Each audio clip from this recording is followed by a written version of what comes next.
जी अस्सलाम वालेकुम। कैफ 8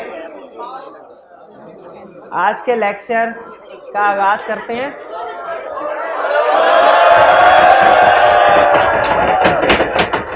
कुछ भी नहीं था, कुछ भी नहीं था, वैसे ही मेरा दिल गया, मैंने कहा चलिए थोड़ा सा खेल लो।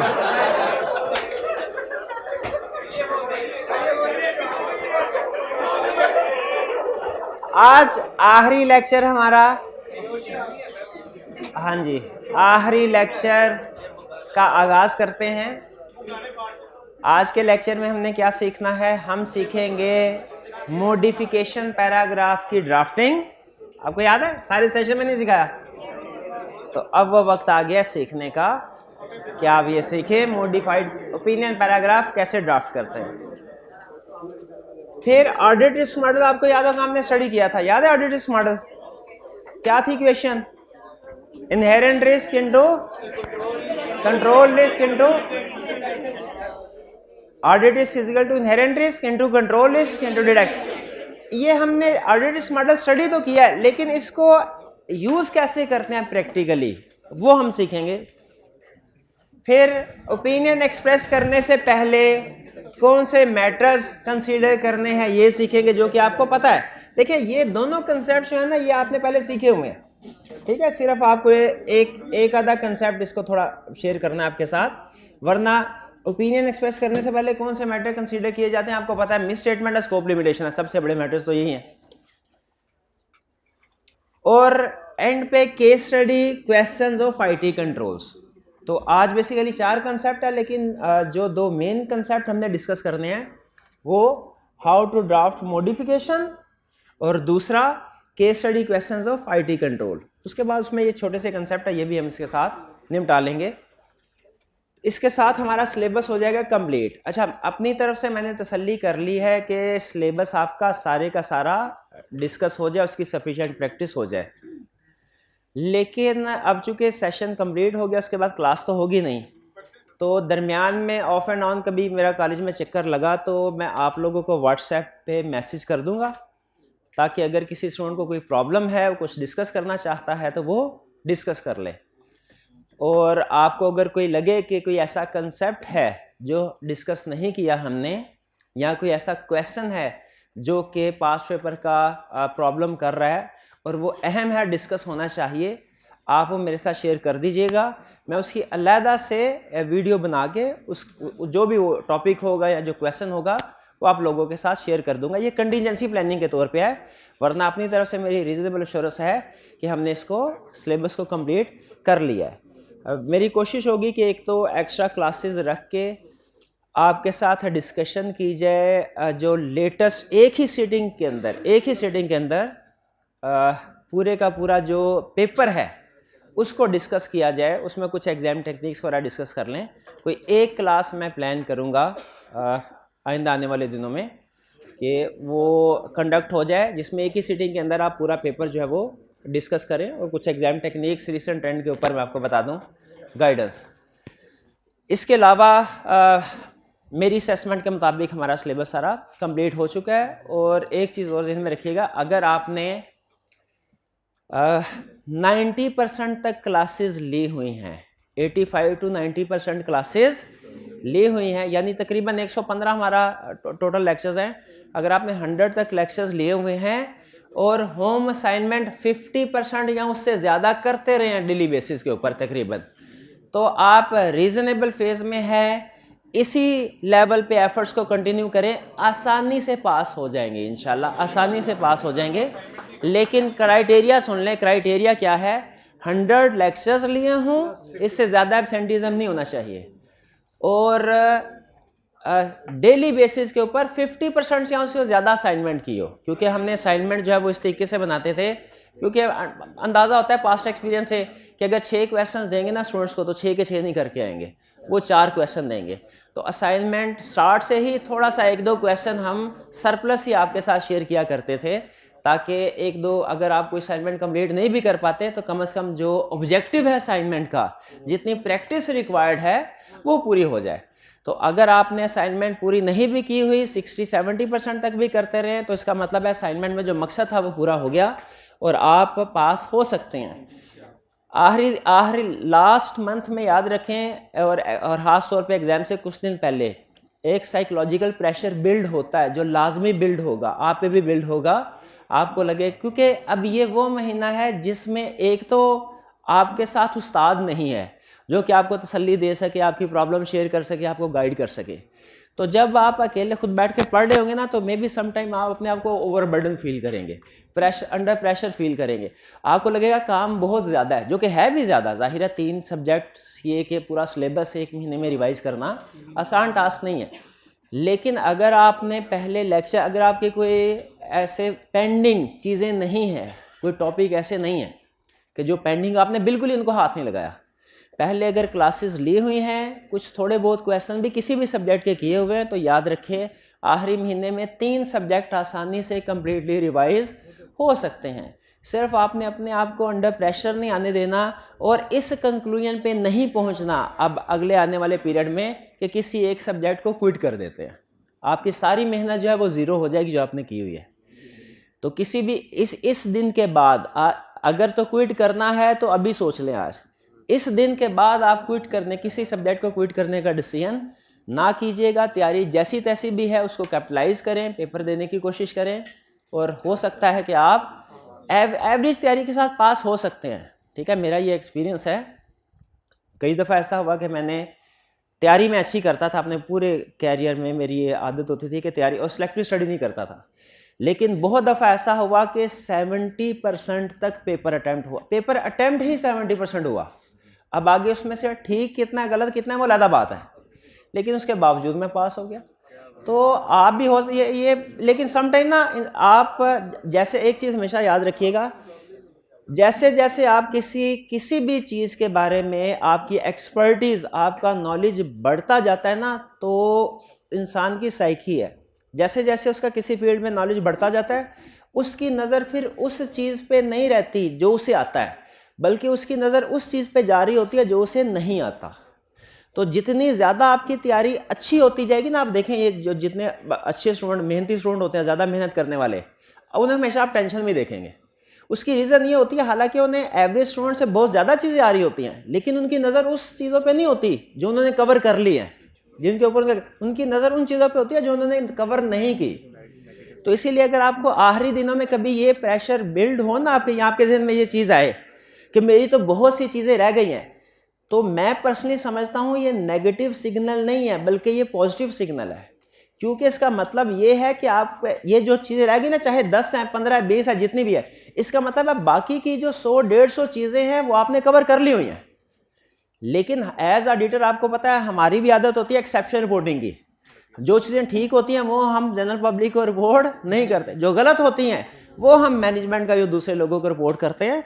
तो उसी तरीके से आपको भी अगर कभी आने वाले महीने में ये लगे कि आपकी किसी सब्जेक्ट की तैयारी अच्छी नहीं है, आपको कोई 2 ऐसे टॉपिक्स हैं जो नहीं आते, तो फ़ौरन आपके जहन में ये अगली बात आ जानी चाहिए कि सर ने कहा था कि इन दिनों में हमारी नज़र उन चीज़ों के ऊपर नहीं होती जो हमें आती है, बल्कि किन चीज़ों पे होती है जो नहीं आती। अगर मुझे 2 टॉपिक्स ऐसे हैं जो मेरे वीक हैं, तो इसका मतलब है 12 टॉपिक्स ऐसे भी हैं जो मेरे स्ट्रॉन्ग हैं। ठीक है, तो इंशाल्लाह मुझे उम्मीद है कि आप अगर आखिरी महीने को अच्छे तरीके से कैपिटलाइज कर लेंगे, ये वक्त आखिरी महीना आपका बहुत कीमती है, अगर इसको कैपिटलाइज कर लेंगे तो इंशाल्लाह आप पास हो सकते हैं। कोई रीज़न नहीं है कि आप फेल हो। जिस स्टूडेंट ने 85% से ज़्यादा क्लासेस ली हुई हैं, असाइनमेंट भी डेली बेसिस के ऊपर, या एक दो दफ़ा हफ्ते में एक आध दफ़ा हो ही जाता है कि असाइनमेंट कंप्लीट ना हो, लेकिन ज़्यादातर असाइनमेंट्स कंप्लीट की है, कोई रीज़न नहीं कि वो एग्ज़ाम में पास ना हो, इंशाल्लाह हो जाएगा। ठीक है, लेकिन अब ना प्रेशर बिल्ड होगा आपके ऊपर आखिरी महीने में, ये नेचुरल है, मेरे साथ भी होता था, आपके साथ भी होगा, पास्ट में भी आपने फील किया होगा। सिर्फ आपने अपना कॉन्फिडेंस लूज़ नहीं होने देना, और एवरेज जहन में रखिए, पास होने के, इवन सर्टिफिकेट ऑफ मेरिट या गोल्ड मेडल लेने के लिए भी परफेक्ट होना ज़रूरी नहीं, 100% सिलेबस कवरेज होना ज़रूरी नहीं। मेरी पूरे स्टडी कैरियर में कभी भी किसी भी सब्जेक्ट में 100% प्रिपरेशन नहीं हुई। ठीक है, तो इसीलिए आप भी 100% टारगेट रखें, लेकिन ये भी जहन में रखें, फैक्ट है कि 100% आप उसको अचीव नहीं कर सकेंगे। तो 100% से कम होने की सूरत में कॉन्फिडेंस लूज़ नहीं करना। असल में एग्जाम में जब आप बैठते हैं ना, सारी गेम कॉन्फिडेंस की होती है। उसमें आपको इस वजह से नुकसान नहीं पहुंचता कि आपने कुछ टॉपिक छोड़ दिए थे, ज़्यादा नुकसान इस वजह से पड़ता है कि आपने टॉपिक्स पढ़े हुए थे लेकिन आखिरी महीनों में, आखिरी दिनों में या उस वक्त एग्जाम कंडीशन में आप उसको अटेम्प्ट नहीं कर पाए, रिकॉल नहीं कर पाए। तो उस वक्त अच्छी परफॉर्मेंस के लिए आपका मेंटली रिलैक्स होना ज़रूरी है, प्रेशर में नहीं आना बस। ठीक है, मेहनत की हुई है, इंशाल्लाह ज़रूर पास हो जाएंगे। चलिए तो आज के टॉपिक्स की तरफ चलते हैं। सबसे पहले हाउ टू ड्राफ्ट मॉडिफिकेशन। सबसे पहले मुझे बताइए, जब हम कहते हैं कि जब हम राइटर जो ओपिनियन एक्सप्रेस करता है उन्हें हम दो बड़े हिस्सों में क्लासिफाई करते हैं, अनमोडिफाइड ओपिनियन और मॉडिफाइड ओपिनियन। मॉडिफाइड ओपिनियन की 3 टाइप्स हैं further, qualified opinion, adverse opinion, disclaimer of opinion. पहले मुझे ये बताइए, क्या हमें ये पता है कि किस सिचुएशन में कौन सा टाइप ऑफ ओपिनियन एक्सप्रेस करते हैं? यानी हम बता सकते हैं किसी भी केस स्टडी में कि ये मिस स्टेटमेंट है, इफेक्ट मटेरियल है, परवेसिव है, स्कोप लिमिटेशन है, तो कौन सा टाइप ऑफ ओपिनियन आएगा? बिल्कुल ठीक है। ड्राफ्टिंग की तरफ आते हैं आप। क्या अनमोडिफाइड ओपिनियन की ड्राफ्टिंग हमने सीखी हुई है? क्या हमें आती है? बिल्कुल 2 पैराग्राफ। और ये मुश्किल काम था जो पहले हमने कर लिया। अनमोडिफाइड ओपिनियन की ड्राफ्टिंग मॉडिफाइड ओपिनियन से ज्यादा मुश्किल है। इसकी रीजन क्या है वो मैं अभी थोड़ी देर में आपको बताऊंगा। लेकिन अगर आपने अनमोडिफाइड ओपिनियन पैराग्राफ याद कर लिया है, बेसिस फॉर ओपिनियन पैराग्राफ याद कर लिया, तो याद रखिए ज्यादा मुश्किल काम हो गया। मॉडिफाइड ओपिनियन की ड्राफ्टिंग निस्बतन आसान है। अब हम क्या सीखने जा रहे हैं? मॉडिफाइड ओपिनियन की ड्राफ्टिंग किस तरीके से होगी। पहले तो ये ज़हन में रखिए कि जब कभी हम ओपिनियन मॉडिफाई करते हैं तो कम से कम 2 पैराग्राफ ऐसे हैं रिपोर्ट के जो लाजमी इफेक्ट होंगे। समटाइम कुछ और पैराग्राफ भी इफेक्ट होते हैं, जैसे डिस्क्लेमर ऑफ ओपिनियन के केस में आपने देखा कि ऑडिट मैटर पैराग्राफ इंक्लूड नहीं किया जाता, और बाज़ औक़ात वो जो वर्डिंग होती है वी हैव ऑडिटेड, तो चूंकि ऑडिट किया ही नहीं है तो हम इस वर्डिंग को भी इंक्लूड नहीं करते, चेंज कर देते हैं, we were engaged to audit. तो थोड़ा सा इंपैक्ट दूसरे पैराग्राफ पे भी पड़ता है। लेकिन मॉडिफाइड ओपिनियन में सबसे ज्यादा फर्क जिन पैराग्राफ पे पड़ता है वो 2 पैराग्राफ कौन से हैं? एक ओपिनियन पैराग्राफ और एक basis of opinion paragraph. In 2 paragraph. तो जब कभी हमसे कहे कि मिस स्टेटमेंट है, इसका इफेक्ट मटेरियल है, क्वालिफिकेशन पैराग्राफ ड्राफ्ट करो, तो आपने जहन में रखना है जब कभी हम क्वालिफाइड ओपिनियन पैराग्राफ ड्राफ्ट करते हैं तो क्वालिफाइड के साथ basis for qualified opinion paragraph भी इफेक्ट होता है। एग्रीड? अच्छा, एग्जाम के क्वेश्चन में आपने खास तौर पे देख लेना है वो कौन सा पैराग्राफ रिक्वायर कर रहा है। समटाइम वो कहता है कि क्वालिफाइड ओपिनियन पैराग्राफ ड्राफ्ट कीजिए और फिर साथ क्लियरली कह देता है basis for qualified opinion paragraph is not required, या कहेगा draft basis for qualified opinion paragraph और क्लियरली कह देगा opinion paragraph is not required, या कह देगा draft qualification with respect to this matter. तो जब वो क्लियरली किसी दोनों में से एक पैराग्राफ को एक्सक्लूड कर दे, अगर उसने कहा qualified opinion paragraph basis required नहीं, तो कौन सा पैराग्राफ ड्राफ्ट करना है? क्वालिफाइड ओपिनियन वाला सिर्फ। और अगर कहे कि basis for qualified opinion paragraph, qualified opinion required नहीं है, तो 2 पैराग्राफ है। जब कभी ओपिनियन मॉडिफाइड होगा 2 पैराग्राफ बड़े इफेक्ट होंगे। आपने पहला काम ये करना है, क्वेश्चन में देख लेना है कि उसने क्वालिफाइड ओपिनियन की ड्राफ्टिंग मांगी है, बेसिस फॉर क्वालिफाइड ओपिनियन की, या दोनों की। क्वेश्चन में क्लियरली मेंशन, अगर क्वेश्चन में क्लियरली मेंशन ना हो तो बेहतर है कि दोनों पैराग्राफ ड्राफ्ट करें। ठीक है, ये क्लियर हो गया। अच्छा, आगे चलते हैं। तो हमने जब मॉडिफाइड ओपिनियन पैराग्राफ ड्राफ्ट करना है तो असल में हमने 2 पैराग्राफ ड्राफ्ट करने हैं। मैं अज्यूम कर रहा हूं कि उसने क्वेश्चन में दोनों पूछ लिए। उसने कहा बेसिस फॉर एडवर्स ओपिनियन भी ड्राफ्ट करो, एडवर्स ओपिनियन पैराग्राफ भी ड्राफ्ट करो, डिस्क्लेमर ऑफ ओपिनियन भी ड्राफ्ट करो, basis for disclaimer of opinion भी ड्राफ्ट करो, क्वालिफाइड ओपिनियन भी ड्राफ्ट करो, बेसिस फॉर क्वालिफाइड ओपिनियन भी ड्राफ्ट। तो हमने 2 पैराग्राफ ड्राफ्ट करने हैं। अब जो क्वालिफाइड, एडवर्स और डिस्क्लेमर ऑफ ओपिनियन पैराग्राफ हैं, ये तो बहुत ही आसान है। उसकी रीजन ये है कि ये स्टैंडर्डाइज्ड है। देखें, एडवर्स ओपिनियन क्या मिस स्टेटमेंट होगी और परवेसिव होगी। देखिए, मिस स्टेटमेंट की बहुत सी टाइप्स हमने पढ़ी है।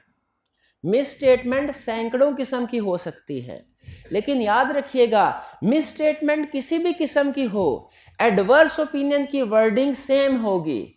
मिस स्टेटमेंट किसी भी किस्म की हो, क्वालिफाइड ओपिनियन की वर्डिंग सेम होगी। अगर inventory lower of cost NOR opinion नहीं है, क्वालिफाइड ओपिनियन की वर्डिंग सेम होगी, बेसिस फॉर क्वालिफाइड ओपिनियन में एक्सप्लेनेशन डिफरेंट होगी। अगर डेप्रिसिएशन रिकॉर्ड नहीं की तो क्वालिफाइड ओपिनियन पैराग्राफ की वर्डिंग सेम होगी जैसी इन्वेंटरी वाले केस में थी, सिर्फ basis for qualified opinion paragraph की वर्डिंग चेंज होगी, उसमें हम एक्सप्लेनेशन देते हुए एक्सप्लेनेशन डिफरेंट होगी। तो ये ध्यान में रखिएगा कि जो क्वालिफाइड ओपिनियन या एडवर्स ओपिनियन या डिस्क्लेमर ओपिनियन की वर्डिंग है, ये स्टैंडर्डाइज्ड है, हर केस में सिमिलर होगी। यानी क्वालिफाइड ओपिनियन की जो वर्डिंग है ना, वो मिस स्टेटमेंट वो हर केस में सिमिलर होगी। एडवर्स ओपिनियन की वर्डिंग हर केस में सिमिलर होगी, डिस्क्लेमर ओपिनियन की वर्डिंग हर केस में सिमिलर। क्लियर? फर्क आएगा तो किस में आएगा? यानी अनमोडिफाइड ओपिनियन की वर्डिंग क्या होती है? In our opinion financial statements give true and fair view of financial position of ABC company as on this and of its financial performance and cash flows. Standardized wording है। अच्छा, qualified opinion की wording क्या होगी? In our opinion except for effects of matters described in basis for qualified opinion. बस ये sentence change है। In our opinion except for effects of matters described in basis for qualified opinion paragraph, financial statement of ABC company give true and fair view of financial position of ABC company as on this date and of its financial performance and of its cash flows. यानी unmodified opinion में और qualified opinion में फर्क सिर्फ एक sentence का होगा। क्या? except for effect of matters described in basis for qualified opinion section. क्लियर? तो जरा मुझे बताइए कि उसने एग्जाम में पूछा क्वालिफाइड ओपिनियन ड्राफ्ट कीजिए, क्वालिफाइड ओपिनियन ड्राफ्ट कीजिए, क्या लिखेंगे? In our opinion except for the effect of matters described in basis for qualified opinion, financial statements give true and fair view of ABC company of financial position of ABC company as on this date and of its financial performance and its cash flows. Scope limitation है, effect material है, basis for qualified opinion draft कीजिए, basis for qualified qualified opinion draft कीजिए, qualified scope limitation बोलिए। In our opinion except for the effect of matters described in basis for qualified opinion section, financial statements of ABC company give true and fair view of its financial position as on this date. भाई clear हो गया? यानी unmodified opinion की wording आपने जो याद की हुई वही क्वालिफाइड ओपिनियन में आएगी, सिर्फ ये alpha accept for the effects of matter describe ये ऐड होगा, बाकी सारा वो क्लियर। अच्छा, आगे चलते हैं। एडवर्स ओपिनियन की वर्डिंग क्या होगी? Because of significance. इसमें एक्सेप्ट फॉर नहीं आएगा, इसमें तो सीधा ही बताना है कि फाइनेंशियल में do not give true and fair view, लेकिन इसमें बताना है किस वजह से नहीं। Because of significance of matter described in basis for adverse opinion section, financial statements do not give true and fair view of, आगे वही ABC company as on financial position of ABC company as on this date and of its financial performance and its cash flow. Adverse opinion section क्या? Because of significance of matter described in basis for adverse opinion section, financial statements do not, financial statements of ABC company do not give true and fair view of its financial position as on this date and its financial performance and cash flows. Simple. अब ये adverse opinion जिस वजह से मर्जी हो, वो जो reason है वो बेसिस में जाके डिस्कस करेंगे. एडवर्स ओपिनियन सेक्शन पैराग्राफ ऐसे आएगा. अब इसी लाइन के ऊपर हम ड्राफ्ट करते हैं disclaimer of opinion paragraph. Because of significance of matter described in basis for disclaimer of opinion section, we are unable to obtain evidence, therefore we do not express an opinion on financial statements. big बात समझ आ रही है? Because of significance of matters described in basis for disclaimer of opinion section, we are unable to obtain evidence on financial statements, therefore we do not express an opinion. ठीक है, एक आधा लफ्ज आगे पीछे हो जाए कोई परेशान होने की जरूरत नहीं है. ये मेन कंसेप्ट याद. इसका मतलब है क्वालिफाइड ओपिनियन में एक्सेप्ट फॉर के वर्ड आएंगे और इसमें बिकॉज ऑफ सिग्निफिकेंस से स्टार्ट करना. स्टार्ट मिल जाए ना, अगर स्टार्ट मिल जाए तो बाकी हम लिख लेते हैं. क्लियर? अच्छा, अब सुन लीजिए, बड़ी गलती क्या आप एग्जाम में कर सकते हैं वो सुन लें.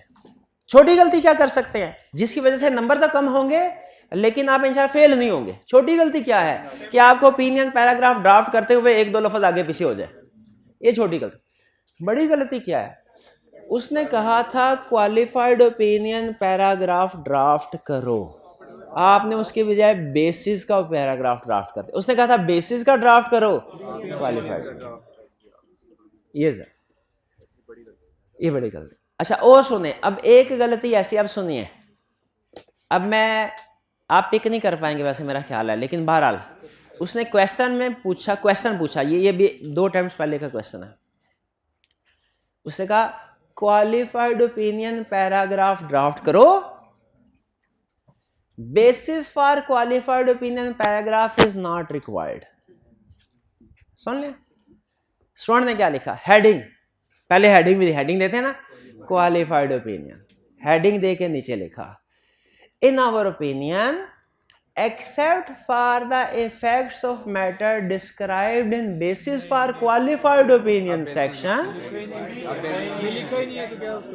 क्या नहीं भाई, वो बेसिस नहीं लिखा तो, लेकिन ओपिनियन में तो उसका रेफरेंस आएगा ही ना, ये फर्क नहीं, ये सही लिख रहा है.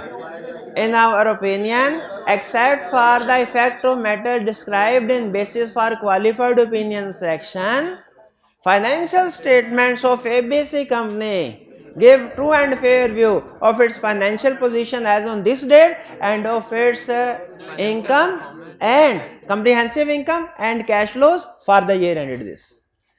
क्या गलती है? comprehensive income का मैटर कुछ रिक्वायर्ड ही नहीं था.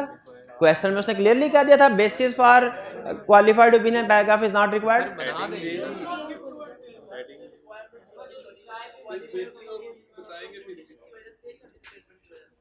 देखिए, इनका क्वेश्चन ये है कि सर उसने रिक्वायरमेंट में ये नहीं पढ़ा कि ये क्वालिफाइड ओपिनियन मिस स्टेटमेंट की वजह से या स्कोप लिमिटेशन की वजह से, इससे फर्क नहीं पड़ता. दोनों सूरतों में क्वालिफाइड ओपिनियन की वर्डिंग सेम रहा. हाँ, ये होता है कि स्कोप लिमिटेशन की वजह से बाज़ औक़ात वो एक्सेप्ट फॉर इफेक्ट्स की बजाय एक्सेप्ट फॉर पॉसिबल इफेक्ट्स कर लेते हैं. एक्सेप्ट फॉर इफेक्ट्स की बजाय अगर मिस स्टेटमेंट का केस है तो accept for the effects of matters, और स्कोप लिमिटेशन का केस है तो accept for possible effects of matter. लेकिन ये कोई इतना बड़ा मसला नहीं. बड़ा मसला कुछ और है जिसकी वजह से स्टूडेंट्स पासिंग मार्क्स नहीं ले सकते. ओपिनियन को क्वेश्चन रिपीट दे, सुन ले. नहीं, इतना टाइम नहीं, अब सुन ले. रिक्वायरमेंट क्या थी भला?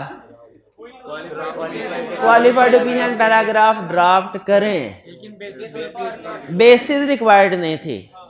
बुक्स में जाके ओपिनियन पैराग्राफ को पढ़ के देखें, ओपिनियन पैराग्राफ में क्या सिर्फ ओपिनियन आता है या उसके अलावा भी कोई इंफॉर्मेशन है? उसका वी हैव ऑडिटेड पैराग्राफ तो शुरू, भाई ये बात भी आती है कि नहीं इसी पैराग्राफ में, ये उसने कहा था स्टूडेंट्स से पैराग्राफ में नहीं, हालांकि ये रिक्वायर्ड है। अब देखें ये है बड़ी गलती, आप वो छोटे छोटे अल्फाज के ऊपर घूमते हैं, बड़ी गलती को छोड़ दिया। भी देख लें, वेरीफाई कर लें वेरीफाई। तो एग्जाम में याद रखे ओपिनियन पैराग्राफ के अंदर भी दो पैराग्राफ हैं, और इसी तरह बेसिस फॉर ओपिनियन के पैराग्राफ के अंदर भी दो पैराग्राफ है। जब आपसे वो कोई भी ओपिनियन कोई भी पैराग्राफ ड्राफ्ट करने को कहे, दोनों पैराग्राफ ड्राफ्ट करने हैं। दोनों पैराग्राफ से मेरी मुराद ये नहीं ओपिनियन भी और बेसिस फॉर क्वालिफाइड भी नहीं, वो तो उसकी रिक्वायरमेंट में डिपेंड करता है। ओपिनियन के अंदर भी दो पैराग्राफ, बेसिस फॉर ओपिनियन के अंदर भी दो। वी हैव ऑडिटेड, वो डॉट्स इसलिए हैं कि उसमें वही चीज आनी है जो पहले याद की हुई है, उसी को डुप्लीकेट थोड़ी कर लेता। वो कुछ स्टूडेंट कहते हैं सर वो वॉल्यूम 1 में जो क्वेश्चन आपने दिया इनका सोल्यूशन किधर है? क्या कहते हैं? वॉल्यूम 1 का जो क्वेश्चन उसका सोल्यूशन किधर है? सोल्यूशन और भाई उसके अंदर ही है, चैप्टर के अंदर ही है। जिस लर्निंग ऑब्जेक्टिव के नीचे क्वेश्चन है उसी लर्निंग ऑब्जेक्टिव में सोल्यूशन है। अगर अलहदा से मैं उसका सोल्यूशन, ये किताब डबल हो जाती, साइज डबल हो जाए, और आप कहते हैं सर वही चीजें दोबारा लिख रहे हैं, लगता है कोई मैसेज है प्राइस बढ़ा दे, तो वही तो डुप्लीकेशन को बचाने के लिए डॉट्स लगाए गए हैं। क्वेश्चन पूछ के हंस रहा है, कामयाब हो गया, मैं टाइम ज़ाया करा दिया क्लास का। मुझे बताइए क्या हमें मॉडिफाइड ओपिनियन की ड्राफ्टिंग आ गई? समझ आ गई। चलिए अब हमने क्या सीखना है। मॉडिफाइड ओपिनियन में एक प्लस पॉइंट है, एक माइनस। प्लस पॉइंट क्या है भला? प्लस पॉइंट ये है स्टैंडर्डाइज। प्लस पॉइंट ये है कि छोटे सा, ये 2-3 लाइनों में निबट जाता ओपिनियन पैराग्राफ, यानी याद करने के लिए मटेरियल बहुत कम है। माइनस यह है कि स्टैंडर्डाइज्ड है, कोशिश ये करनी चाहिए कि एज इट इज याद हो जाए। Basis for modified opinion paragraph में प्लस पता क्या है? खुद से लिखना है। इसमें स्टैंडर्ड है ना, वर्डिंग बताई हुई है कि आपके ओपिनियन की वर्डिंग क्या होगी। इसमें वर्डिंग नहीं, रूल बताए हैं कि आपने जब भी ओपिनियन ड्राफ्ट करना है इन रूल्स को फॉलो करते हुए ओपिनियन ड्राफ्ट करना है। इसमें वर्डिंग नहीं बताई। क्यों नहीं बताई भला? दुनिया में हजारों रीजंस हो सकती हैं मिस स्टेटमेंट की, हजारों रीजंस हो सकती हैं स्कोप लिमिटेशन की, वो किस किस एग्जाम्पल की वर्डिंग बताता। इसलिए उसने वर्डिंग नहीं बताई बल्कि क्या किया? रूल्स बता दिए। किस चीज के rules? Basis for opinion paragraph को आपने, basis for modified opinion paragraph को आपने कैसे ड्राफ्ट करना है। सुन लें, ओपिनियन मॉडिफाई हो सकता है या मिस स्टेटमेंट से या स्कोप लिमिटेशन। आपने सबसे पहले डिसाइड करना है केस कौन सा है, मिस स्टेटमेंट का कि स्कोप लिमिटेशन का। मिस स्टेटमेंट का तो लेफ्ट साइड पे, स्कोप लिमिटेशन का तो उधर आ जाना। मिस स्टेटमेंट का केस है तो आपने देखना है मिस स्टेटमेंट अमाउंट्स में है कि डिस्क्लोजर्स में है। ये वैसे वो केस है जो एग्जाम में सबसे ज्यादा पूछता है। बेसिस फॉर मॉडिफाइड ओपिनियन में ये वो केस है जो एग्जाम में सबसे ज्यादा पूछता है, अमाउंट्स वाला। कहता है जब आप basis for modified opinion paragraph बना रहे होंगे, यानी जब कोई मिस स्टेटमेंट है उसका इफेक्ट मटेरियल है, या मिस स्टेटमेंट है उसका इफेक्ट परवेसिव है, दोनों सूरतों में बेसिस फॉर क्वालिफाइड या एडवर्स ओपिनियन पैराग्राफ आपने ड्राफ्ट करना है। एग्रीड? अच्छा मुझे पहले ये बताइए, मैं बड़ा कंसेप्ट टेस्ट कर लूँ वाले आपसे, ये ना आप डिटेल में सोच रहे हैं और बड़ा कंसेप्ट स्किप हो जाए। क्वालिफाइड ओपिनियन, क्लाइंट ए पे क्वालिफाइड ओपिनियन ड्राफ्ट कर रहे हैं, क्लाइंट बी पे एडवर्स ओपिनियन ड्राफ्ट कर रहे हैं। Qualified opinion due to misstatement, qualified adverse opinion due to misstatement. इन दोनों रिपोर्ट्स में क्या मॉडिफाइड ओपिनियन पैराग्राफ सेम होगा कि डिफरेंट? क्वालिफाइड ओपिनियन इधर, इधर adverse opinion, opinion paragraph different होगा। क्वालिफाइड ओपिनियन की वर्डिंग हो रहा है, एडवर्स ओपिनियन की वर्डिंग हो रहा है। लेकिन इधर बेसिस फॉर क्वालिफाइड ओपिनियन, इधर बेसिस फॉर एडवर्स ओपिनियन, ये पैराग्राफ सेम होगा क्योंकि इसमें नेचर ऑफ मिस स्टेटमेंट आप एक्सप्लेन कर रहे हैं, वो ही डेप्रिसिएशन रिकॉर्ड नहीं की, इधर इसका अमाउंट कम थी, इफेक्ट मटेरियल है, वही डेप्रिसिएशन रिकॉर्ड नहीं की, अगर अमाउंट ज्यादा है इफेक्ट पर वैसे, तो इसका मतलब है ड्राफ्टिंग सेम होगी, अमाउंट चेंज होगी सिर्फ। ये बात समझ आई? यानी मॉडिफाइड ओपिनियन 3 है, क्वालिफाइड, एडवर्स, डिस्क्लेमर, इनकी वर्डिंग स्टैंडर्डाइज्ड है, बेसिस फॉर मॉडिफाइड ओपिनियन की वर्डिंग डिफरेंट है, और ये डिपेंड करती है कि इशू मिस स्टेटमेंट का है कि स्कोप लिमिटेशन का है। मिस स्टेटमेंट का है तो किसी भी किस्म की मिस स्टेटमेंट होगी उसको डिस्कस करने का तरीकाकार एक जैसा है, अमाउंट की उस तरीके से और डिस्क्लोजर्स की अलग से। अगर मिस स्टेटमेंट अमाउंट की मिस स्टेटमेंट की एग्जांपल दीजिए, इन्वेंट्री को लोअर ऑफ कॉस्ट एनआरवी पे रिकॉर्ड नहीं किया, डेप्रिसिएशन रिकॉर्ड नहीं की गई, डेटर्स के प्रोविजन रिकॉर्ड नहीं की गई, ये सारी अमाउंट्स की है ना, कैसे डिस्क्राइब करेंगे? सबसे पहले आपने नेचर ऑफ मिस स्टेटमेंट को डिस्क्राइब करना है। जैसे मैनेजमेंट हैज नॉट, पहला इशू क्या बताइए, किसकी ड्राफ्टिंग करूं? Lower of cost. Management has not recorded inventory at lower of cost and NRV which is a violation of IFRS. ये मैंने क्या किया? और की मिस स्टेटमेंट बताए? Depreciation.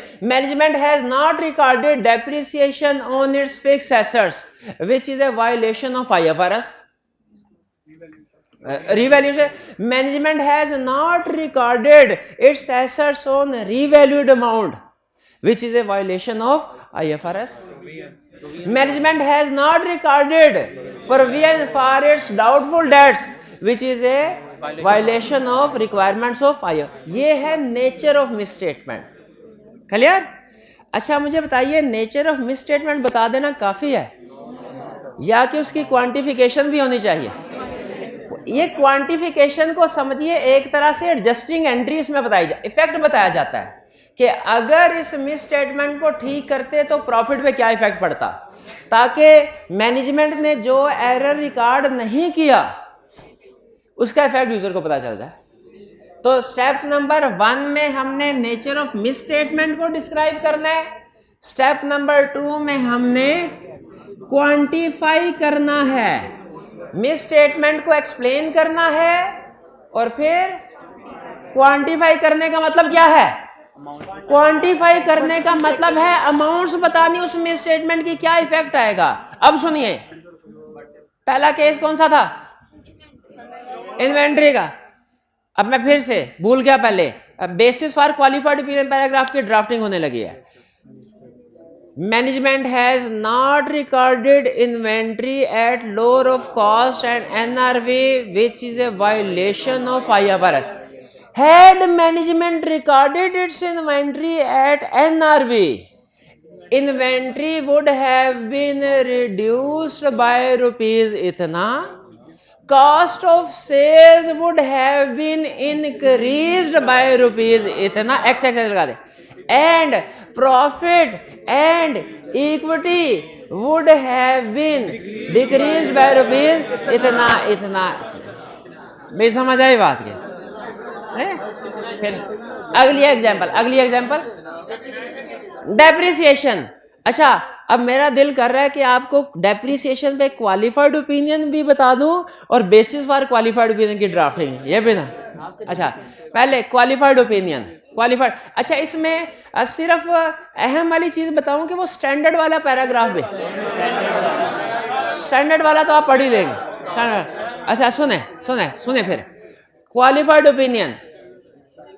In our opinion, except for the effects of matter described in basis for qualified opinion section, financial statements of ABC Limited give true and fair view of its financial position as on 31 December and its company performance and its cash flows for the year then ended. ये हो गया basis for, ये हो गया qualified opinion. अब basis for qualified opinion, management है, we have been appointed, वही आ गया ना, वो आगे वो इनका याद कर ही लेंगे आप, we have been appointed dot dot dot dot dot. Management has ना, ये क्या था, डेप्रिसिएशन वाला था। Management has not recorded depreciation expense on its tangible fixed assets which is a violation of requirements of IFRS. Had management recorded depreciation expense on its fixed assets, operating expenses would have been increased by rupees इतना, net profit and equity and tangible assets would have been decreased by rupees इतना इतना and इतना। भाई वाह, समझ आ गई। चलिए, कहता है लेकिन सम टाइम ऐसा होता है, सम टाइम ऐसा होता है क्वांटिफिकेशन पॉसिबल नहीं होती। तो क्वांटिफिकेशन पॉसिबल नहीं है तो ना करो। जैसे जैसे क्लाइंट की सब्सिडरी थी, उसकी कंसोलिडेशन होनी थी, सब्सिडरी की फाइनेंशियल स्टेटमेंट ही नहीं आई, कंसोलिडेशन ही नहीं हुई, मिस स्टेटमेंट है। कैश बता सकते हैं कितनी अमाउंट की मिस स्टेटमेंट है? ये बताने के लिए तो फाइनेंशियल स्टेटमेंट होना जरूरी है ना, ताकि पता चले ऐड करके टोटल सेल कितनी बननी थी। तो सम टाइम ऐसा होता है क्वांटिफिकेशन पॉसिबल नहीं होती। तो नहीं पॉसिबल तो क्या करो, ना करो, बता दो नहीं पॉसिबल इसलिए नहीं की।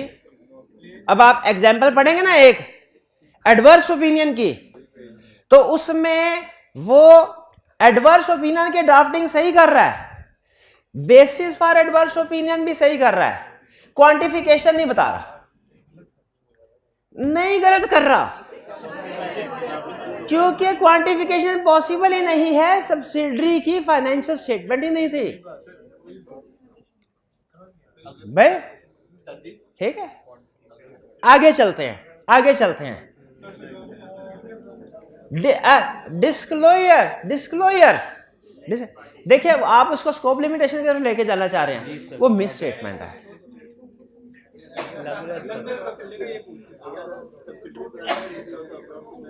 अगर हाँ सब्सिडी पुरानी नहीं थी, पुरानी नहीं थी, नहीं इसी ड्यूरिंग द ईयर रिक्वायर की ना, उसकी फेयर वैल्यू नहीं एस्टिमेट की गई।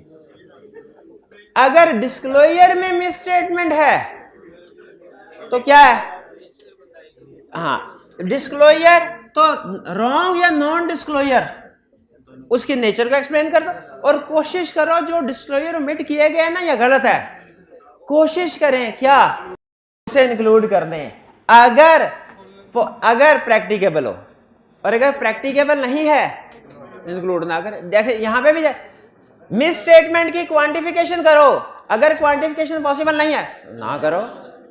डिस्क्लोजर जो ओमिटेड है इंक्लूड करो, और अगर प्रैक्टिकेबल नहीं है।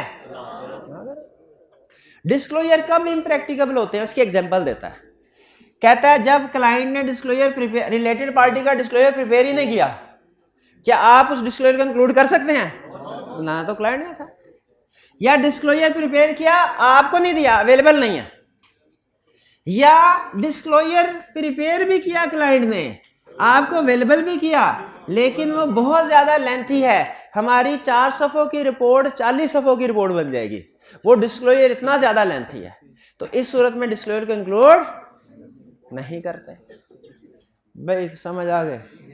तो ये है हमारे मिस स्टेटमेंट के केस में ड्राफ्टिंग कैसे करनी है। यहां पे रुक कुछ बात समझ आ रही है, कुछ बात समझ नहीं आ रही, रुक के मुझे बताइए हम सीख क्या रहे हैं, किसकी ड्राफ्टिंग, मॉडिफाइड ओपिनियन की भी और बेसिस फॉर मॉडिफाइड ओपिनियन।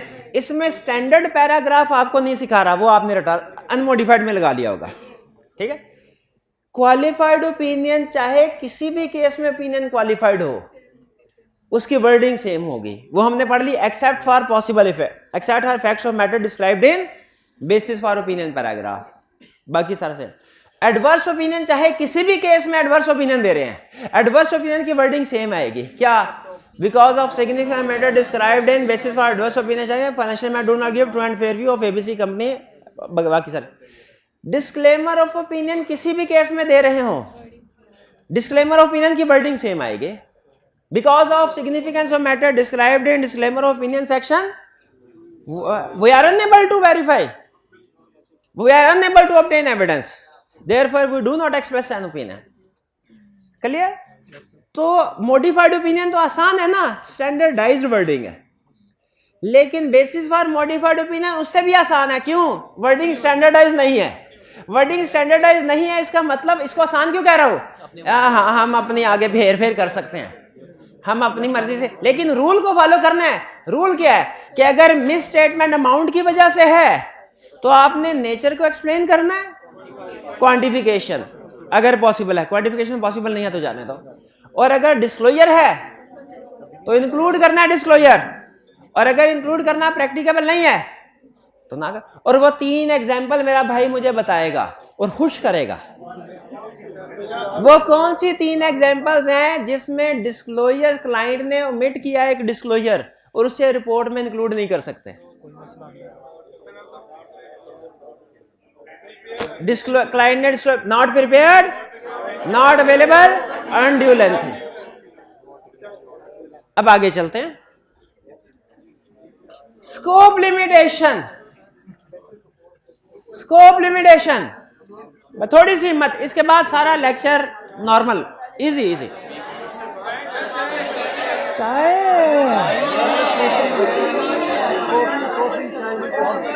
किधर है भाई? आगे चल.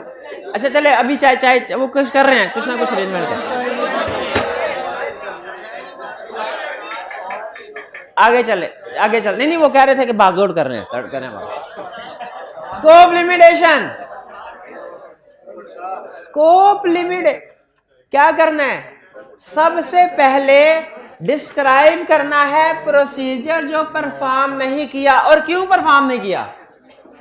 We were unable to physically verify inventory as on 31 December because we were appointed after the year end. अगली एग्जांपल, फिक्स एसेट क्या? We were unable to verify fixed assets purchased during the year because its invoices were destroyed by fire during the year.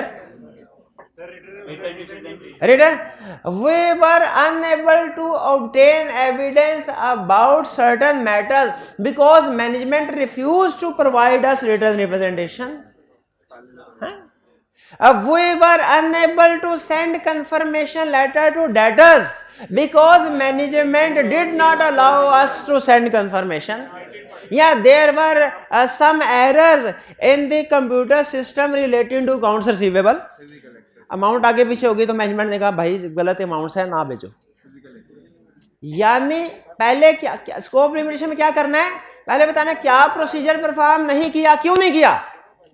क्या यही scope limitation होती है? ना, procedure perform ना करना और एविडेंस. अभी अल्टरनेटिव प्रोसीजर की भी तो बात करनी है.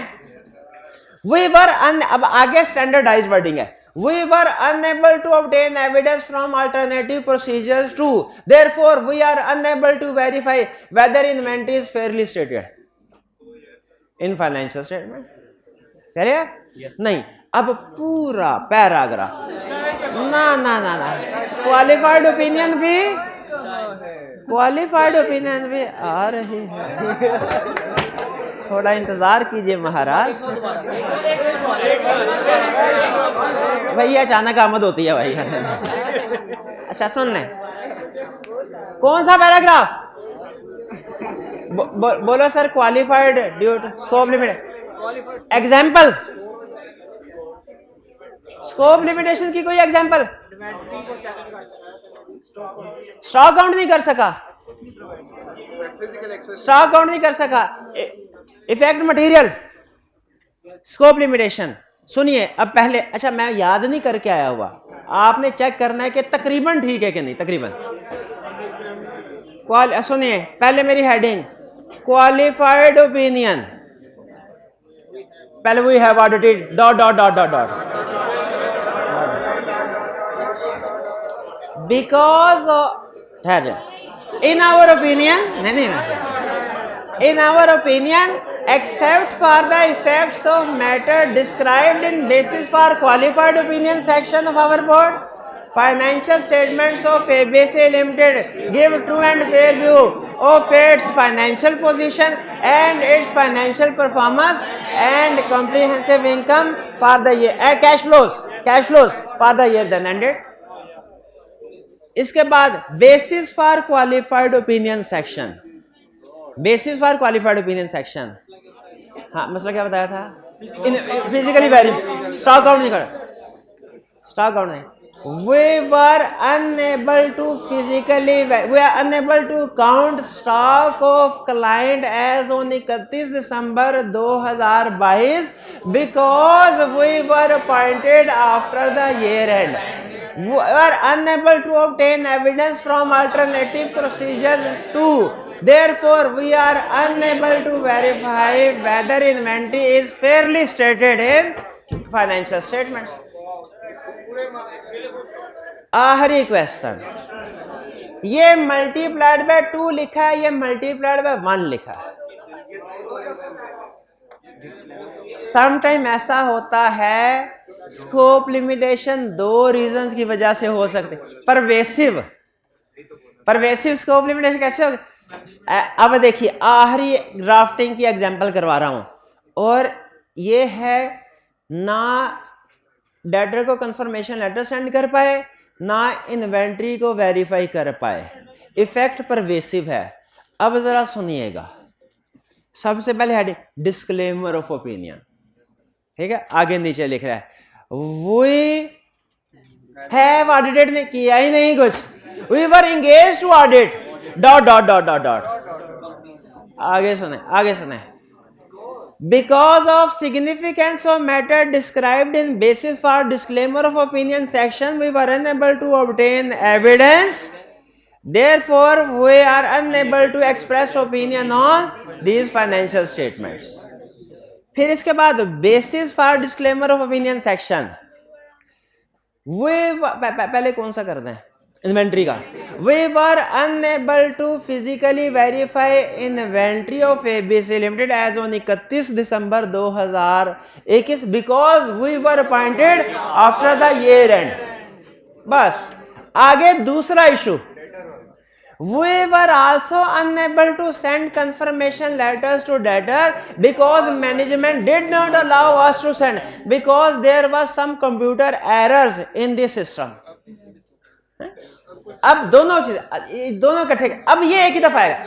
There we were also unable to obtain evidence from alternative procedures too. Therefore, we are unable to verify whether inventory and debtors are fairly stated in financial statements. ये है drafting. Clear हो?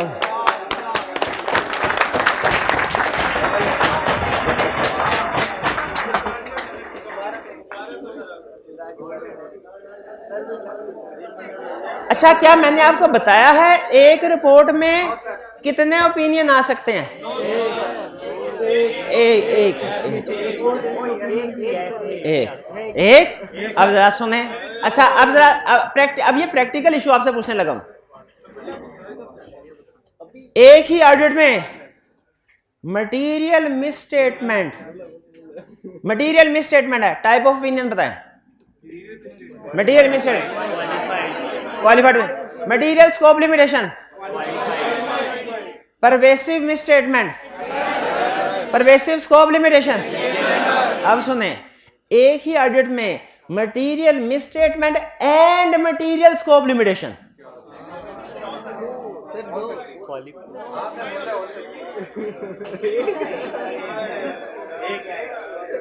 कौन सा ओपिनियन? अच्छा, rule को नहीं छोड़ना, opinion एक ही आएगा. कौन सा आएगा? क्वालिफाइड. दोनों में क्वालिफाइड ही आ रहा है तो क्वालिफाइड ही आएगा. हाँ, स्टैंडर्ड कहता है basis for qualified opinion section में दोनों को एक्सप्लेन कर दो. ये पूछेगा नहीं आपसे, प्रैक्टिकल पॉइंट बता रहा हूं, पूछेगा नहीं. क्लियर? मिसस्टेटमेंट मटेरियल है, स्कोप लिमिटेशन परवेसिव है. कौन सा ओपिनियन आएगा?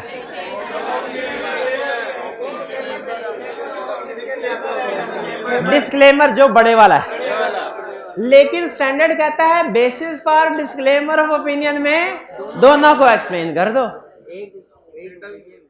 आगे स्कोप लिमिटेशन मटेरियल है, अभी पूरे बुक है। स्कोप लिमिटेशन मटेरियल है, मिस स्टेटमेंट परवेसिव है, adverse opinion. Miss statement pervasive, scope limitation material एक ही ऑडिट में, एडवर्स ओपिनियन और basis for adverse opinion section में।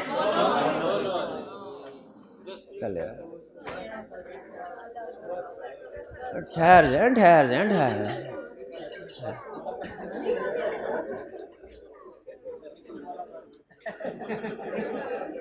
चलिए अब ये तकरीबन 20-25 मिनट का लेक्चर और है, हिम्मत करने आप। Practice question.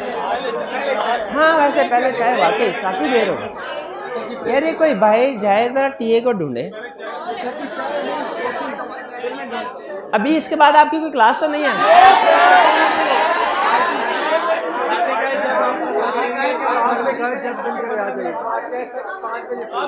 अच्छा नहीं 5 बजे थे, नहीं हिम्मत नहीं है मैं पढ़ाने की।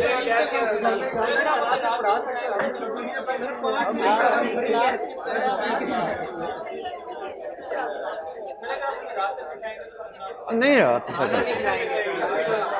नहीं होता ऐसे।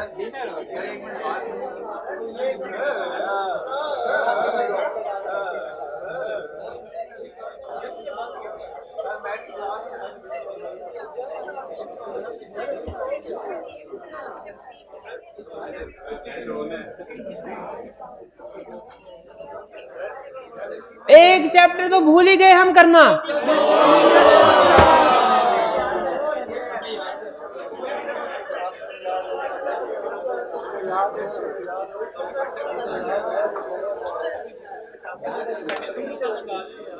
नहीं वो कहा, मैंने उसे कहा था कोई जरा इंतजाम करे, कर रहा होगा, भाग दौड़ में लगा हुआ है।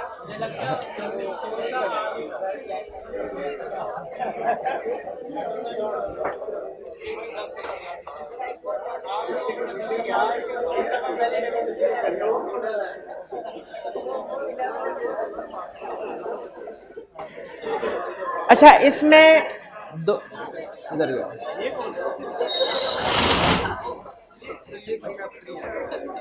ऐसे चाय नहीं आ रही, कॉफी शॉफी नहीं, टाइम गुजारना मुश्किल हो रहा है। क्यों ना इसके लिए हम एक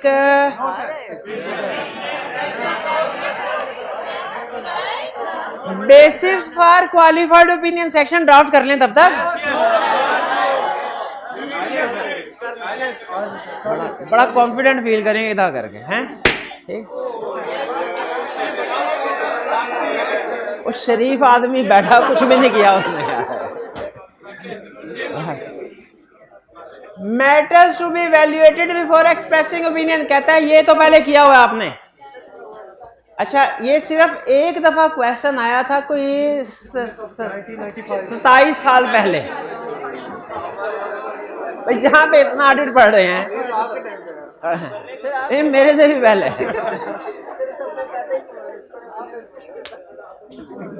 तो कहता है ओपिनियन एक्सप्रेस करने से पहले कौन से मैटर कंसीडर करने हैं? 2, मिस स्टेटमेंट, स्कोप लिमिटेशन। लेकिन अगर ज्यादा नंबर के साथ पूछ ले, ज्यादा नंबर के साथ तो कुछ और फैक्टर्स भी जो कि ऑलरेडी हम कंसीडर करते हैं, ये सारी जो एग्जांपल्स है ना, ये सारी ये ऑलरेडी मिस स्टेटमेंट में कवर हो जाती है। एक नंबर के साथ कोई पूछे बताओ ओपिनियन एक्सप्रेस करने से पहले कौन से मैटर कंसीडर करोगे, आप कहेंगे देखेंगे मिस स्टेटमेंट स्कोप लिमिटेशन तो नहीं, और अगर मिस स्टेटमेंट स्कोप लिमिटेशन है तो उसका इफेक्ट क्या है? Material pervasive. लेकिन अगर 5 नंबर के साथ पूछ ले 4, तो फिर हम कहेंगे ये लिखने के बाद हम कहेंगे कुछ और, काउंटिंग पॉलिसीज एडिक्वेटली डिस्क्लोज की हैं कि नहीं। हालांकि अगर एडिक्वेटली डिस्क्लोज ना करें वो मिस स्टेटमेंट होती है, लेकिन ज्यादा क्वेश्चन तो फिर ऐसे ही खींचता है ना ज्यादा नंबर के साथ। काउंटिंग पॉलिसी कंसिस्टेंटली अप्लाई की कि नहीं, एस्टिमेट रीजनेबल है कि नहीं। हालांकि एस्टिमेट रीजनेबल ना हो तो ऑलरेडी मिस स्टेटमेंट है। Financial statement adequately applicable financial reporting framework को डिस्क्राइब करती है कि नहीं, financial statement true and fair view present वगैरह वगैरह सारी चीजें हम नॉर्मली भी कंसीडर करते हैं, मिस स्टेटमेंट में कवर हो जाती हैं सारी। देखिए इनमें से एक चीज भी अगर ट्रू ना हो तो वो मिस स्टेटमेंट में आ जाएगी, लेकिन ज्यादा मार्क्स के साथ क्वेश्चन को जब फैलाना होता है तो ऐसे ही करते हैं।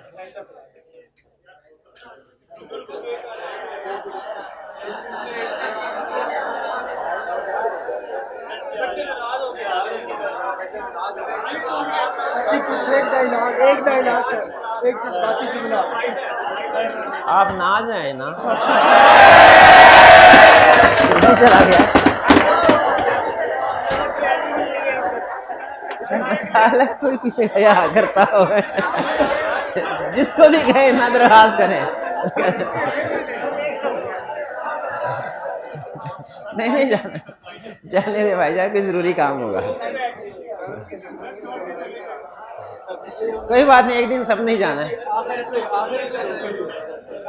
Audit risk model, audit risk is equal to inherent risk into control risk into.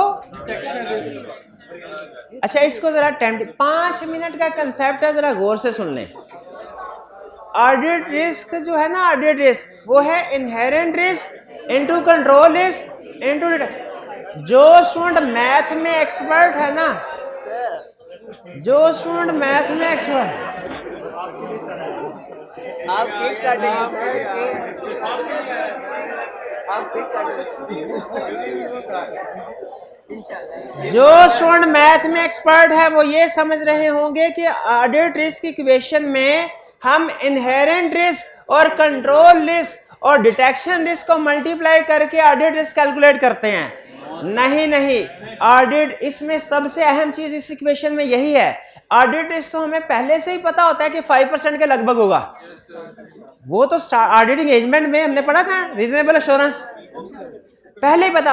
Audit risk का भाई सिर्फ थोड़ा सा टाइम दे दे, 15-20 मिनट जोर देते हैं, इसके बाद मैंने अगला प्रैक्टिस वैसे निपटा लो, वरना ऐसे वो हल्ला गुला करते रहेंगे फिर टाइम बढ़ता रहेगा, उसके लिए एंड पे टाइम है, आप बेफिक्र रहें। अच्छा आगे सुने, इस इक्वेशन का फिर अगर ऑडिट रिस्क हमें पहले से ही पता होता है तो इस इक्वेशन का मकसद क्या है? इस इक्वेशन का मकसद होता है डिटेक्शन रिस्क कैलकुलेट करना, क्योंकि डिटेक्शन रिस्क की बेस पे हम सब्सटेंटिव प्रोसीजर डिसाइड करते हैं। याद रखें किसी भी ऑडिट में ऑडिट रिस्क हमें पहले से पता होता है 5% के लगभग होगा, वो दुनिया की हर ऑडिट एंगेजमेंट का ऑडिट रिस्क डिसाइड हो चुका है, 5% के लगभग होगा।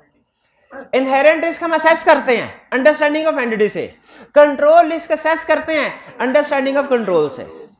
तो फिर इन तीनों के बाद जो चीज रह जाती है वो क्या है? Detection risk. अच्छा जरा इसको थोड़ा मैथमेटिकली भी देख लेते हैं। ये आपके सामने जरा गौर कीजिएगा, एक कंपनी है उसका एरिया ए है, जैसे सेल्स।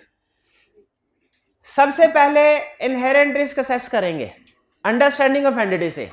इनहेरेंट रिस्क कितना आया? कंट्रोल रिस्क असेस करेंगे कैसे? Understanding of control. Understanding of control से पता चलेगा कुछ कंट्रोल स्ट्रॉन्ग है कुछ वीक है। जो कंट्रोल रिस्क कौन सा है? जो वीक है, ये है control risk.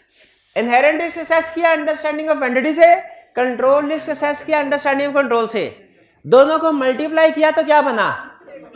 Risk of material misstatement. पढ़ा था ना, रिस्क ऑफ मटेरियल मिसस्टेटमेंट। ये देखिए मल्टीप्लाई करके साथ साथ चेक करते जाए, 60% इंटू 20% 12% ही बनता है। अब ऑडिट रिस्क पहले से सेट हुआ है 4.8%। रिस्क ऑफ मटेरियल मिसस्टेटमेंट हमने कैलकुलेट कर लिया, ऑडिट रिस्क पहले से सेट हुआ है, तो फिर मकसद क्या होता है? डिटेक्शन रिस्क कैलकुलेट करना। कैसे कैलकुलेट करेंगे? डिवाइड कैलकुलेट करके देखें, ऑडिट 40% ही आया। फिर से एरिया बी है, इनहेरेंट रिस्क फर्ज करें इसमें भी 60% है। कैसे इनहेरेंट रिस्क असेस किया हमने? अंडरस्टैंडिंग ऑफ एंटिटी से। फिर इसके बाद अंडरस्टैंडिंग ऑफ इंटरनल कंट्रोल, इससे क्या किया हमने? कंट्रोल रिस्क असेस किया। अब की बार इंटरनल कंट्रोल की अंडरस्टैंडिंग ऑफ 10 की, वो 20% स्ट्रॉन्ग थे 80% वीक, तो कंट्रोल रिस्क कितना हुआ? 80%। तो अब inherent risk 60, control risk 80, risk of material audit risk same ही है 4.8। इसका डिटेक्शन रिस्क क्या हुआ 10%। अब जरा सुन लीजिए यहाँ पे ऑडिट रिस्क मॉडल का ऑब्जेक्टिव क्या होता है डिटेक्शन रिस्क कैलकुलेट करना। डिटेक्शन रिस्क का ऑब्जेक्टिव क्या होता है डिसाइड करना प्रोसीजर्स के बारे में। याद रखें डिटेक्शन रिस्क ज्यादा तो प्रोसीजर्स कम, डिटेक्शन रिस्क कम तो प्रोसीजर ज्यादा। भाई ये क्या सारे ऑडिट में तो हम पढ़ते आए हैं risk high high procedure, risk low low अब पढ़ रहे हैं डिटेक्शन रिस्क हाई तो प्रोसीजर कम और डिटेक्शन रिस्क लो तो प्रोसीजर ज्यादा। ये क्या चक्कर याद रखे ये डिटेक्शन रिस्क का सब्सटेंटिव के साथ इनवर्स रिलेशनशिप होता है। तो वो जो हमने पढ़ा था हाई रिस्क वो रिस्क ऑफ मटेरियल मिसस्टेटमेंट था। असल में इस ऑडिट रिस्क मॉडल से ना इस ऑडिट रिस्क मॉडल से हम अपनी अप्रोच डिसाइड करते हैं क्या होगा, हम अपने प्रोसीजर डिसाइड करते हैं क्या होंगे। जैसे मुझे बताइए इधर कंट्रोल इधर इसमें कंट्रोल 80% स्ट्रांग है इसमें 20%, क्या टेस्ट ऑफ कंट्रोल परफॉर्म करेंगे एरिया ए पे भी करेंगे बी पे भी करेंगे, ए पे ज्यादा और बी पे कम, ठीक है। क्या सब्सटेंटिव प्रोसीजर भी परफॉर्म करेंगे ए में कितने सब्सटेंटिव प्रोसीजर परफॉर्म करेंगे किस ए में ज्यादा करेंगे कम करेंगे और बी में क्यों इसको दो तरीके से एक्सप्लेन कर सकते हैं। पहला तरीका ए में risk of material misstatement वो जो हम पूरे ऑडिट में कहते हैं ना high risk high procedure low risk low वो risk of material misstatement कह रहे होते हैं।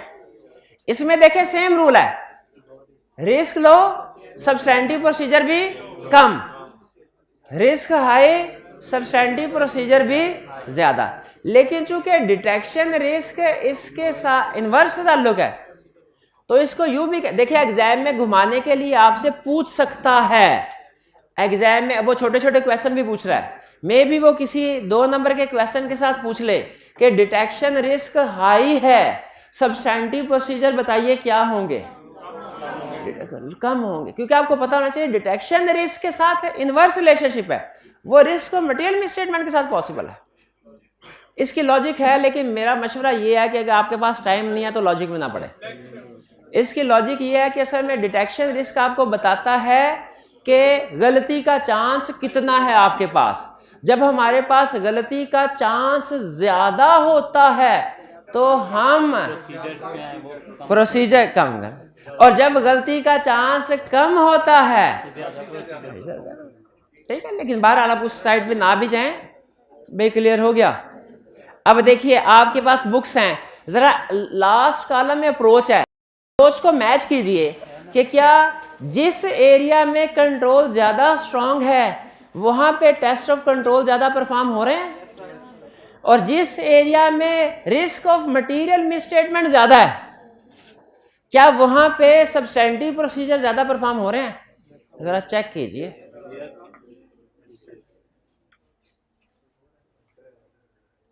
क्लियर हो गई बात। तो आज के लेक्चर में अभी तक हम ये तो हर फॉर्मेट एक ही चीज अहम सीखी है क्या भाई ड्राफ्टिंग की कुछ समझ आई है कि नहीं आप। चलिए अब आखिरी चाय किधर है यार ऐसे ना करे वाकई अब तो आ गई यहाँ दरवाजा खोल देना। अच्छा ओ ये तो प्लेटें ले हैं प्लेटें किस लिए ले हैं। अच्छा चाय हाँ हाँ ठीक है चाय ले यार जल्दी ले जाए शाबाश यार आज तो एक कप मुझे भी बुला दे। पॉज क्या करना है साथ साथ चाय साथ साथ केस स्टडी आइडियल कॉम्बिनेशन है। ऑडिट हो चाय हो और चाहिए क्या उस सिगरेट फॉर्म में जाके होता। मैंने कभी नहीं अल्लाह का शुक्र है सिगरेट पिया ना और नहीं पिया था मैंने पिछले साल में सारी जिंदगी नहीं पिया मैंने।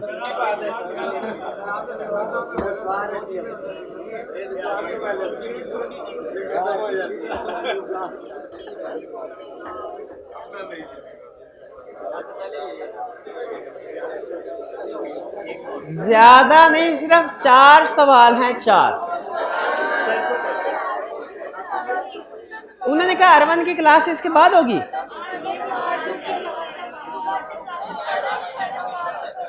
किन किन टीचर की है? सर नान की है, उत्तरा साहब दोनों की। R2 क्या टाइम है? 4 बजे से 6। अभी तो 1.5 घंटा, 10-15 मिनट में 15 आपके बयान ही नहीं में। अच्छा, कोई जाना चाहे तो जा सकता है, कितना वो यूट्यूब पे देख ले, यूट्यूब पे देख ले। और अगर कोई रुकना चाहे तो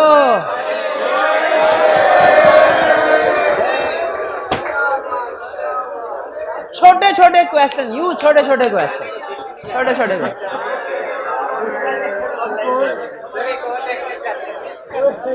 करें स्टार्ट? तैयार हैं आप? नहीं, चाय से एंजॉय करें, एंजॉय करें।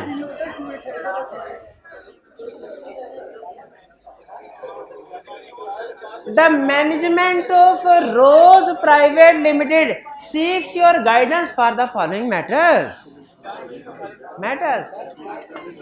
Requirement. Briefly discuss any 4 application control with the help of examples which should be incorporated in the system to ensure completeness and accuracy of data. ये तो मुझे लगता है आईटी वाले चैप्टर का क्वेश्चन है, क्योंकि एप्लीकेशन कंट्रोल्स तो उधर ही डिस्कस हुए हैं। अब क्वेश्चन को पढ़ लेते हैं। क्या कह रहा है RPL is developing a sales invoicing system.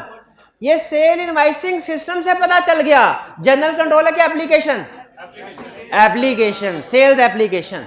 वो सेल्स एप्लीकेशन डेवलप कर रहा है, both for its cash and credit customer.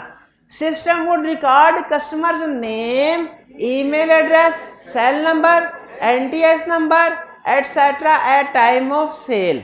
System कुछ कस्टमर का डाटा रिकॉर्ड करेगा। Briefly discuss any 4 application control with the help of example which should be incorporated. कोई से 4 application controls बताने हैं जो सिस्टम में इंप्लीमेंट कर सकते हो। 1 मिनट है, पहले जनरल क्वेश्चन बताइए। 4 एप्लीकेशन कोई से भी बता सकते हैं, इनपुट भी, प्रोसेसिंग भी, आउटपुट भी, control over master file and standing data भी।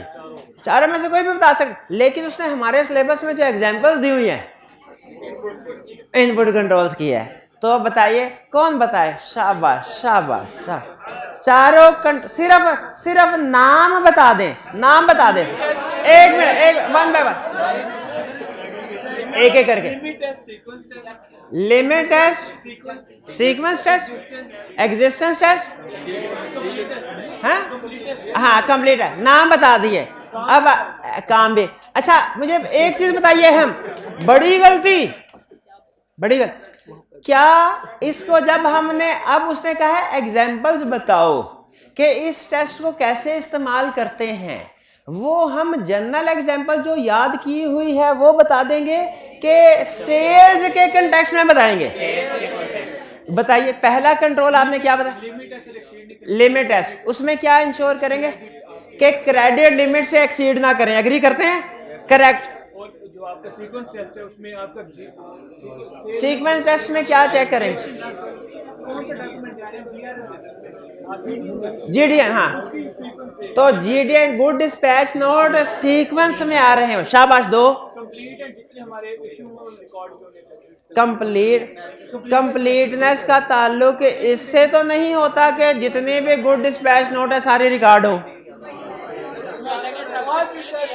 हाँ ऑल प्रेस्क्राइब फील्ड्स रिकॉर्ड हो, यानी वो कह रहे हैं ना कि मेरे को नाम भी चाहिए, ईमेल एड्रेस, सेल नंबर भी चाहिए। तो कंप्लीटनेस का भाई को चाय दे यार, चाय दे। अच्छा और लास्ट कंट्रोल भी बता देना। कंप्लीटनेस समझ आ गई ना आपको? एग्जिस्टेंस कि जिस क्रेडिट कस्टमर को सेल किया वो फेक हो। वो अप्रूव्ड क्रेडिट लिस्ट में, अप्रूव्ड लिस्ट ऑफ कस्टमर्स में आ रहा हूं। ठीक है, शाबाश शाबाश। भी ये क्लियर हो गया। देखे उसने क्या पूछा, एप्लीकेशन कंट्रोल पूछे, कोई से 4, तो हमारी मर्जी है कोई से भी 4 बता सकते हैं, एक आधा एक्स्ट्रा लिख देंगे तो ज्यादा बेहतर है। इस क्वेश्चन में कोई problem? B, RPL's office has recently been damaged by fire causing a system downtime for 5 days। 5 दिन तक सिस्टम चला ही नहीं। Required advise any 3 general controls to RL which may ensure continuity of operation in future। अच्छा कह रहा है 3 general controls. तो एक मिनट है, तो कोई से भी जनरल कंट्रोल बता सकते हैं ना? एक मिनट है, कोई से भी जनरल कंट्रोल हाँ नहीं, कोई से भी नहीं, कंटिन्यूटी ऑफ ऑपरेशंस वाले। एक minute, insurance agreement with other party, service level agreement भी हो सकते हैं, थर्ड पार्टी, बैकअप कॉपी। 3 हो गए, शाबाश, ये प्राइज दीजिए, शाबाश। ये ले, बिल्कुल ठीक है, आपकी तरफ भी आ रहे हैं मेरे भाई।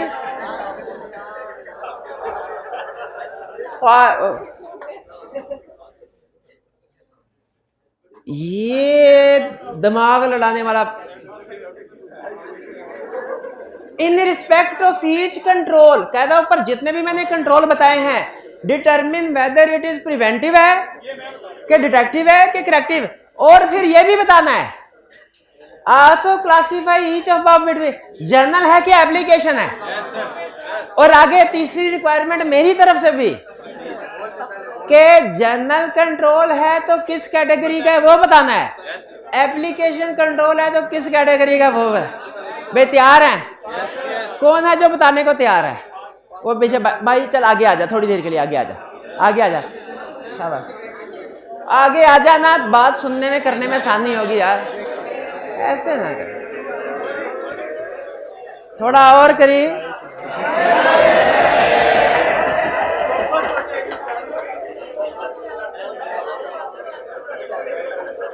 हाँ शाबाश, सुन लें 7, अच्छे देखिए 7 एग्जाम्पल। भाई 10 मिनट में मैंने कंक्लूड करना है इस लेक्चर को।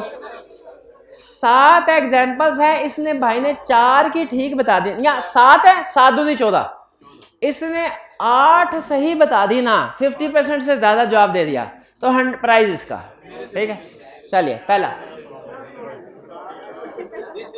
The system automatically maintain second copies of all programme and data files. Preventive है, डिटेक्टिव है कि करेक्टिव है? और डिटेक्टिव नहीं है, करेक्टिव है, पहले आगाज ही गलत किया, कोई बात नहीं, अभी है ऑप्शन। करेक्टिव कैसे है? बैकअप है यार, वो तबाही फिरेगी तो रीस्टोर हो जाएगा। अच्छा दूसरा बताइए, जर्नल है कि एप्लीकेशन है? भाई एक मिनट, उसको जर्नल है, जर्नल में किस कैटेगरी में है? किस कैटेगरी में? Continuity of operation. भाई किस एतमाद से हाथ उठाया था तूने, हैं? कौन बनेगा करोड़पति के पहले सवाल पे तीनों लाइफलाइन इस्तेमाल करने वाले? तुझे किसने कहा था कि तुम बता सकते हो इस सवाल का जवाब? पीछे बैठा नहीं, दूसरा सवाल, दूसरा कोई बात नहीं, देखिए टाइम ज्यादा ऐसे ना करें।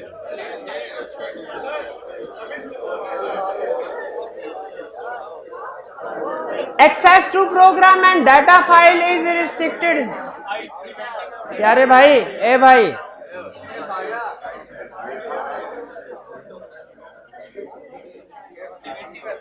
Access to program and data file is restricted using password. Preventive, शाबाश, प्रिवेंटिव है। और जर्नल की एप्लीकेशन बोले ना यार, जर्नल है, जर्नल में वो किस कैटेगरी में है? एक्सेस कर, ठीक है शाबाश।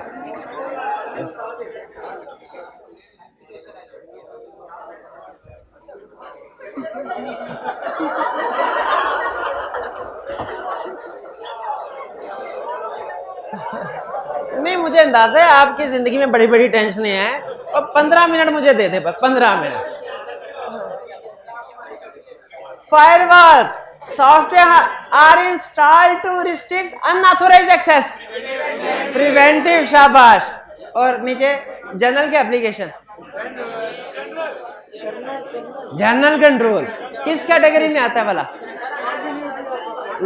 एक्सेस कंट्रोल में, लॉजिकल, शाबाश। अच्छा, 4 हो गए, 3 के जवाब ठीक दे दिए।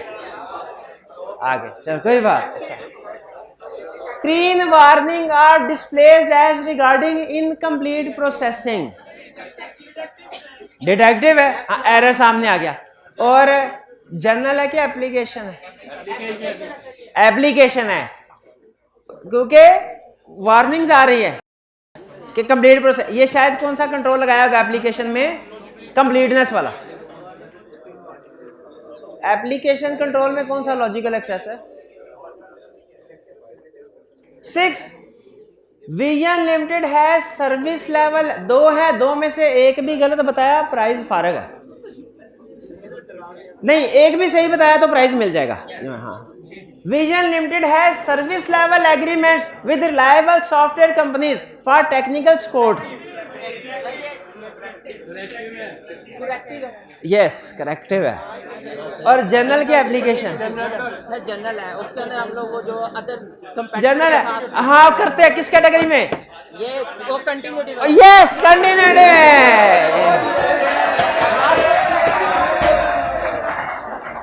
Review of output against expected output control है, ठीक है। और ये जनरल कंट्रोल है कि एप्लीकेशन कंट्रोल है? एप्लीकेशन आउटपुट वाला। ये डिटेक्टिव कंट्रोल है ना, रिव्यू से पता चल जाए। चलिए, आपने पूरी कोशिश की, लेकिन फिर भी मैं क्वेश्चन डिस्कस करने में कामयाब हो गया। अब अगले क्वेश्चन पे आते हैं। हाँ, क्या मक्खी है इसमें? क्या है? क्या कोई चीज है इसमें?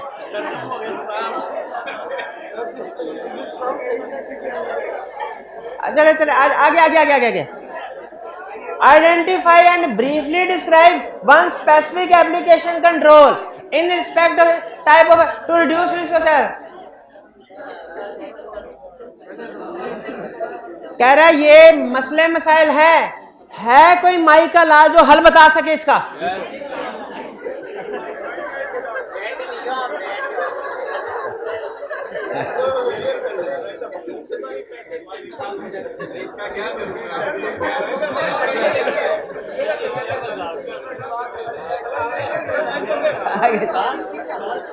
Advanced Limited uses in-house developed integrated system for all its counting operational needs. AL has been facing following issues in transaction processing.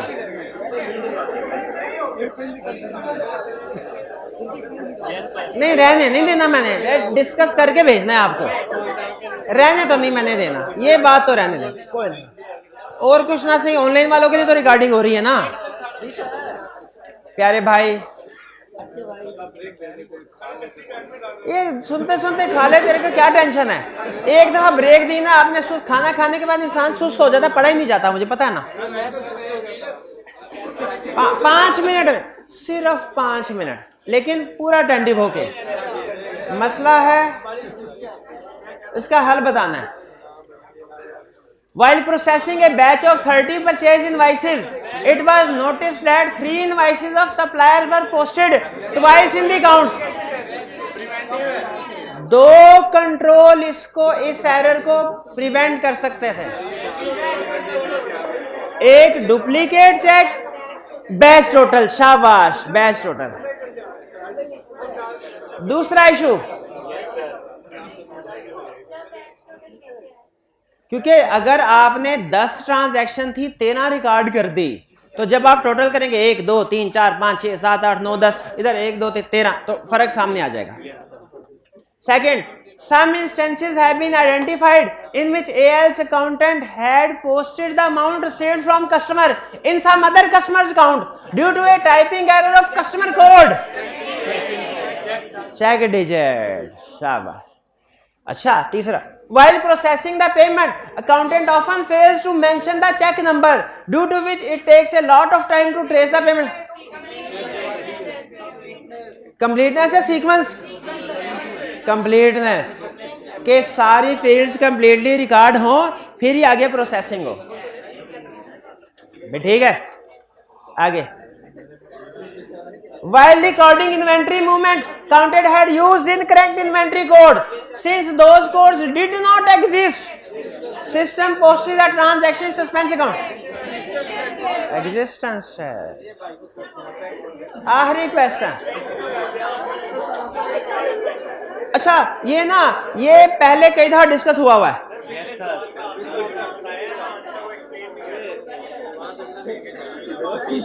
अच्छा, एक मिनट. जो सबसे जल्दी इस क्वेश्चन में वीकनेसेस आइडेंटिफाई कर सकता है, कौन student?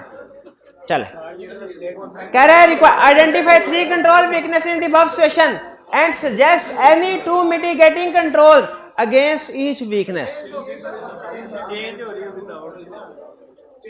You have been assigned the audit of Pacific Shipping Limited for the year ended 31 December 2017. During the audit, you have noted that the invoicing system was not operational for 4 days in January 2017. 4 दिन के लिए system बंद है. इधर तो आधे घंटे के लिए अगर सिस्टम खराब हो जाए ना, तो ऑनलाइन वाले कहते हैं ये सिस्टम ही फारग है, थक खड़ा है, ये डाउन ही रहता है. तो 4 दिन तक उनका सिस्टम नहीं चला. उनके कस्टमर ने तो कर दी होगी उनके. हाँ, अब क्या कह रहा है? क्या कह रहा है? Invoicing operation. तो इशू क्या है? Backup contingency plan in existence नहीं था. कंटिजेंसी. तो आप क्या मिटिगेटिंग फैक्टर रिकमेंड कर, सजेशन क्या देते हैं? बैकअप प्लान किया जाए, थर्ड पार्टी. शाबाश, शाबाश. Upon inquiry, you were informed that some changes were made by one of the 3 programmers working as merely on the request of sales officer. एक तो सेल्स ऑफिसर अथॉराइज्ड पर्सन नहीं है, और दूसरा रिक्वेस्ट भी मुझे लग रहा है रिटर्न नहीं है. Return merely. हाँ, तो ये वीकनेस रिटर्न होनी चाहिए और ऑथोराइज्ड. तो सजेशन क्या देते हैं आप? के अप्रूवल होनी चाहिए हर चेंज की. पढ़ा था ना? किस में पढ़ा था? जितने भी प्रोग्राम में चेंजेस हो, अप्रूवल बाय मैनेजमेंट. ये किस कंट्रोल में पढ़ा था? आईटी जनरल कंट्रोल की किस कैटेगरी में? दूसरे वाला पॉइंट कौन सा था? Controls over program changes. Last, changes caused the whole invoicing system to malfunction and had to be closed down. During these 4 days, all invoices were generated manually. Last issue क्या? कि testing before implementation नहीं की गई. तो recommendation में क्या कहेंगे? Testing before implementation की जाए. ठीक है, और प्रॉपर ट्रेनिंग भी दी जाए, उससे पहले इम्प्लीमेंट ना किया जाए सिस्टम. भाई क्लियर? Clear sir. इसके साथ ही हमारा आज का लेक्चर और लेक्चर के ये सरप्लस नहीं है, ये बैलेंस कैरी फॉरवर्ड है. हाँ, ये अगले सेशन के लिए.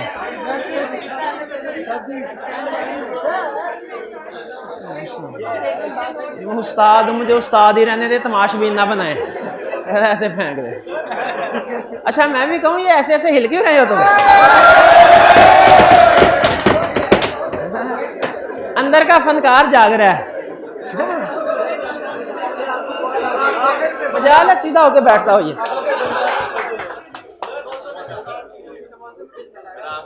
चलिए, तो उम्मीद है कि आपका ये सेशन, आपने इसमें कुछ सीखा होगा.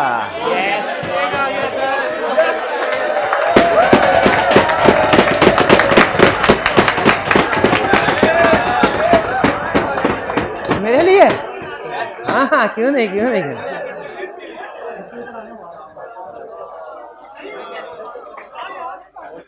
वो मेरे लिए ला सारा सेशन पढ़ा पढ़ा के मैं मर गया हूँ। शुक्रिया भाई, जज़ाकल्लाह जज़ाकल्लाह।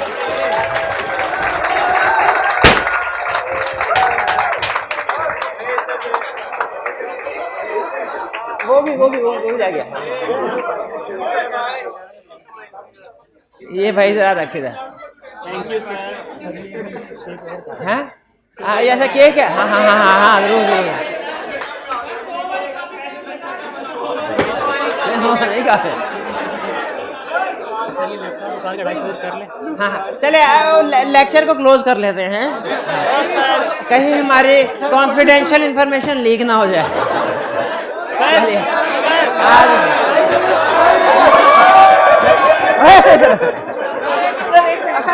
अच्छा अपने शो पूरे करेगा अपने।